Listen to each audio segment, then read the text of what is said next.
ছাড়বেন মমতাকে? এই পাপিষ্টকে ছাড়বেন? এর কোন ক্ষমা নেই। মমতা যতক্ষণ না উৎখাত হবে ততক্ষণ থামা যাবে না।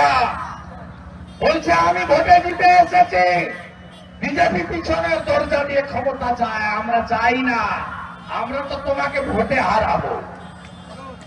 নন্দীগ্রামে হারিয়েছি, আবার একবার আসবেন নাকি দাঁড়াতে? ইচ্ছা আছে নাকি পিসিমণি? আছে ইচ্ছা?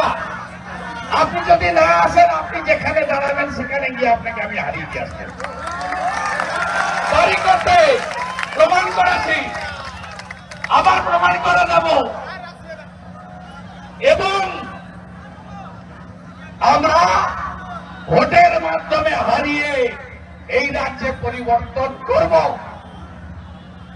কিন্তু আপনি নৈতিক দায়িত্ব নিয়ে সরে যান। আপনি কি বলেছিলেন? আপনি 14ই আগস্ট বলেছিলেন টাকা তো দেওয়া যেতেই পারে, 10 লক্ষ টাকা তো দিতেই পারি। 10 লক্ষ টাকা ওর বাবা মা উত্তর দিয়ে দিয়েছে, আপনার টাকা আপনার থাক, আমার মেয়ের বিচার পাক। টাকা দিয়ে কিনবেন না, 500 টাকা, 1000 টাকা, দুর্গা পূজায় টাকা, ইমাম ভাতা, মুয়াজ্জিম ভাতা, টাকা দিয়ে কিনবেন।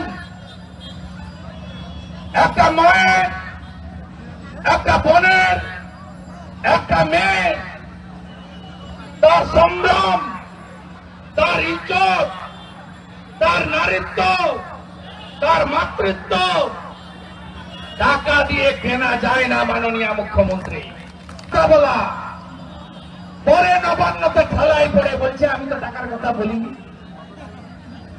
কত বড় মিথ্যাবাদী, যার নেতৃত্বে আমরা পশ্চিমবঙ্গ প্রশাসন চলছে। আর শুধু পুলিশ, পুলিশ বাবা পার করেগা। আরে এরা এই কাঠি পুলিশরা, এই পূর্ব মেদিনীপুরের পুলিশরা, এরা কম জ্বালায়নি আপনাদের ভোটের, কম জ্বালায়নি। পবিত্রকে আটকেছে, খেজুরির কালীপদ বাবু প্রধানকে আটকেছে, নিষ্কসমার মহিলা প্রধানকে আটকেছে, আমতলিয়ার দেবদাসকে আটকেছে। তারপরে আবার ওই টাওয়ারের তেলচোর যাকে আপনারা হারিয়েছেন 50,000-এর কাছাকাছি ভোটে, ওই মালটা নিয়ে গেছিল উদয়কে।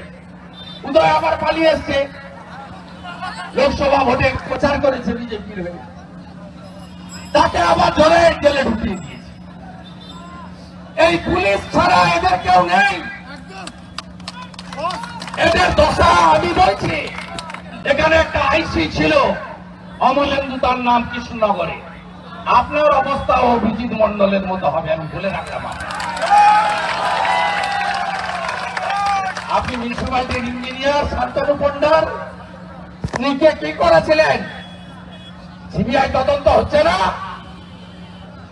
কৃষ্ণনগরে নিয়ে গেছে, এটা বেয়াদব অমরনাথ বলে এসপি ছিল। এদের ছাড়া হবে না, খুব সাবধান করে এদের। বাংলাদেশে কি হচ্ছে দেখছেন না? হারুন বলে এক অত্যাচারী পুলিশ অফিসার ছিল, এখন কোথায় গেছে, কোথায় লুকিয়েছে কেউ জানে না। অত্যাচার শেষ কথা বলে না। আপনারা সবাই একমত তো? দফা এক দাবি এক, দফা এক দাবি এক। আপনারা নবান্ন অভিযানে গেছিলেন অনেকে, আমরা গাড়ি টাড়ি দিইনি, ছাত্র সমাজ দেখেছিল, অভিভাবকরা চলে গেছিলেন, নড়িয়ে দিয়েছেন তো, ভালো করে নড়িয়ে দিয়েছিলেন। আবার ডাকছি 25 তারিখ কালীঘাট যেতে হবে। রেডি? সবাই রেডি? যাবো কালীঘাটে। কালীঘাটে অফিস বানিয়েছেন, বাড়িতে আমরা যাই না, উনি অফিস বানিয়েছেন, ওই অফিসটা কেমন দেখে আসলো। সবাই রেডি? 4 দিন ধরে লাগাতার বৃষ্টি হয়েছে, বৃষ্টিতে অনেক মানুষের ক্ষয়ক্ষতি হয়েছে। কালকে থেকে বাঁধগুলো ভাঙছে, পাঁশকুড়ায় বাঁধ ভেঙেছে, খানাকুলে বাঁধ ভেঙেছে,